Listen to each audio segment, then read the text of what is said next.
umukunzi wanje yitaho tekereza aho wansize ko wansize mw'icumbi. rimwe na rimwe Imana icisha ubutumwa ishaka kutugeraho mu bantu tutakekaga, mu munezero mwinshi. ugasanga cyane cyane uwo muntu ntabwo wamutekerezaga, cyangwa se ugasanga umuntu Imana icishijemo ubutumwa ishaka kukugeraho ni umuntu utigeze unamenya, utazi. Wasize uvuze ko ugiye kuntegurira aho tuzaba mu munezero mwinshi.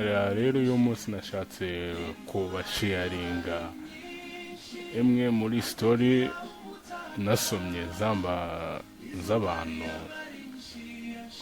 zagize icyo zihindura mu buzima bwanjye, icyo nakora cyose zamaye isomo rikomeye cyane. Rero navuze ni reka uyu munsi mbasharinge iyi nkuru namwe muyumve.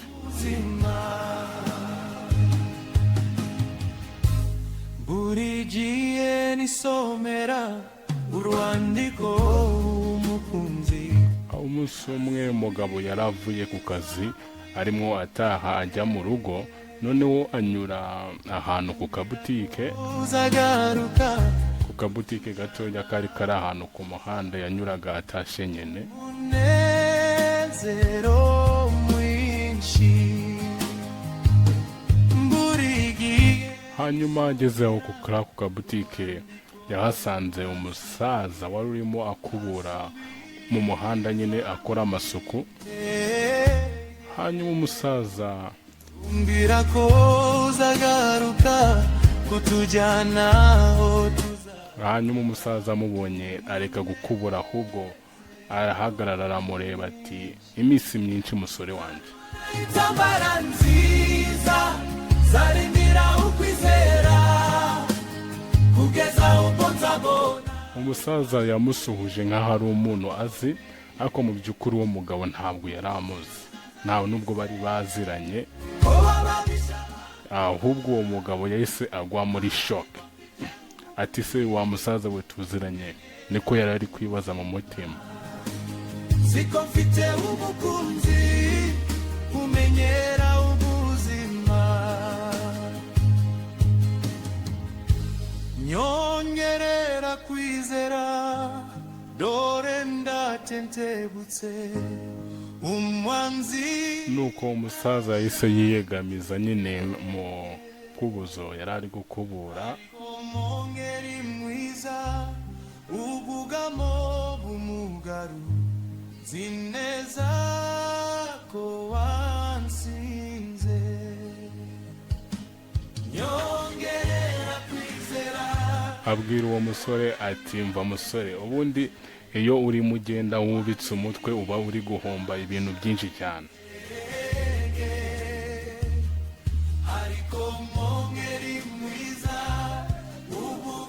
Iyo ugenda wubitse umutwe uba uri guhomba imigisha Imana yaguteganyirije kuri uwo munsi. Rero ati rero uzajye ugenda wemye ureba imbere.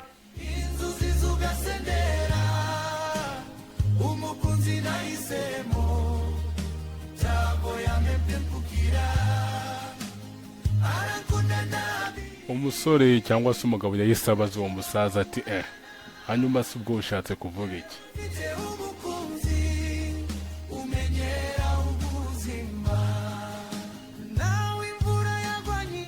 Niko umusaza yahise amubwira ati wowe reba bari abantu, amwereka abantu bari aho nyine mu muhanda bari kugenda urujya n'uruza.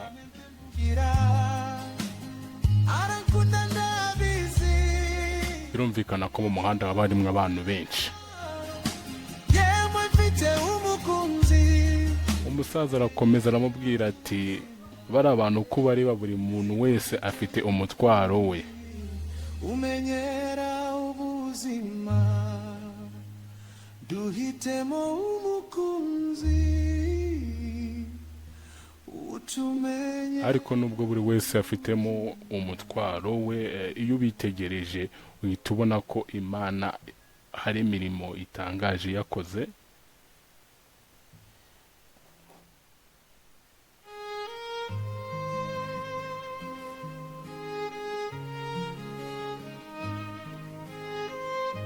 Iyo ubarebye uhita babonamo igitangaza cy'Imana, abantu batambuka ari benshi baseka bishimye.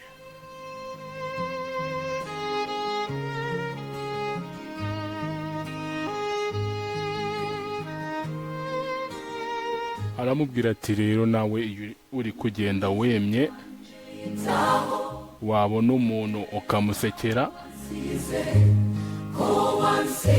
haba igihe iyo nseko yawe igize icyo imufasha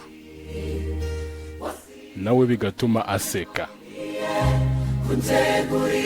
Kuvuga ngo ushobora gusekera umuntu ubabaye, bigatuma nawe yishima, bityo ukaba ugize icyo umumarira mu buzima bwe.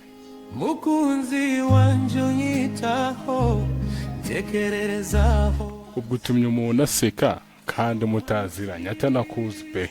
w'icyumbi wasize uvuze ko ugiye kuntegurira aho tuzaba mu munezero mwinshi. Imvura iyo ari Amagambo y'uyu musaza Yesu yibutsa uyu mugabo amagambo yo muri Matayo igice cya 5 ku murongo wa 16, aho Yesu yabwiye abigishwa be ati abe ariko umucyo wanyu ubonekera imbere y'abantu kugira ngo babone imirimo myiza yanyu, maze bahere ko bahimbaze So wo mu ijoro. igihe nisomera urwandiko umukunzi asubizwa mu intege umbira Rero byumvikane ko iyo usetse niwo mucyo Yesu yababwiraga uba ugomba kubonekera imbere y'abantu. Ni ukuvuga niba usetse uwo ni umucyo wawe uba ugaragarije abantu. buri gihe nisomera urwandiko ruwansigiye asubizwa Umugabo wamaze kuganira n'uwo musaza yahise akomeza yikomereza mu rugendo rwe yari agiyemo. uzagaruka kutujyana aho tuzaba. Ageze imbere yibuka n'undi murongo wo muri Zaburi ya 34 ku murongo wa 5, aho havuga ngo nashatse Uwiteka aransubiza ankiza ubwoba nari mfite bwose. mukunzi uzazarise ko bababisha bankuba ariko mfite umukunzi umenyera Umugabo yarakomeje aravuga ati byumvikane ko kugenda nubitse umutwe umenyera atari uko nashakaga guhisa isura yanjye gusa, nyongerera kwizera dore ahubwo nasanze narahishaga n'ubwoba n'isoni nari mfite muri njye. ndege ariko mongeri mwiza ubugamo bumugaru zineza ko wansinze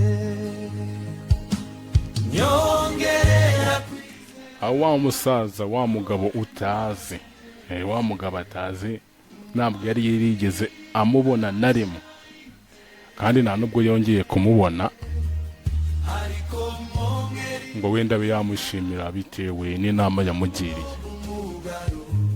zineza ko wansinze.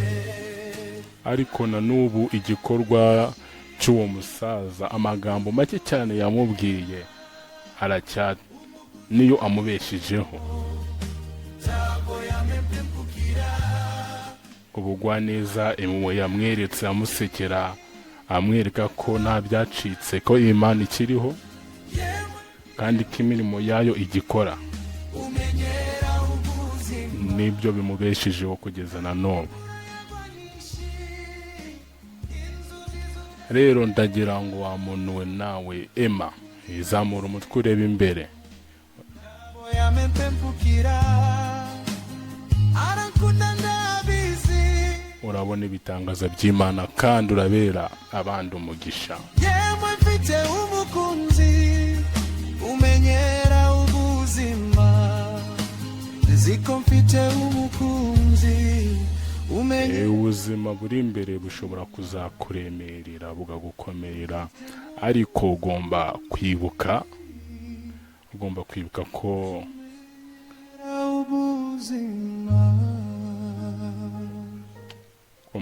ko Imana aho uri hose kureba. Ugomba kwibuka ko Imana yakoresha umuntu uwo ari we wese, ikagera no kuri wa wundi ubona uciriritse aho muri karitsiye iwanyu, igakoresha n'undi muntu utazi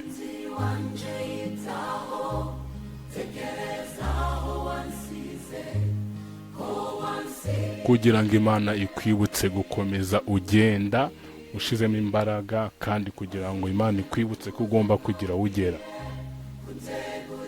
Imana ikwibutse gukomeza kwizera,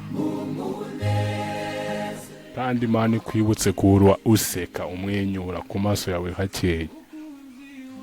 nta mpamvu yo kugira ngo wizere Imana aba ari wa muntu wari ufite mu maso hameze gute kwa kundi.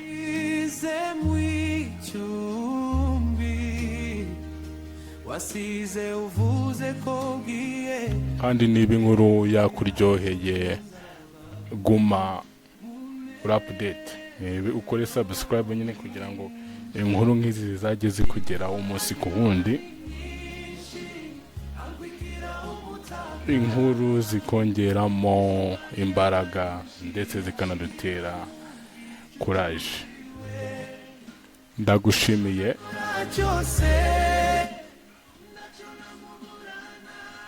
Yesu aguhezagire.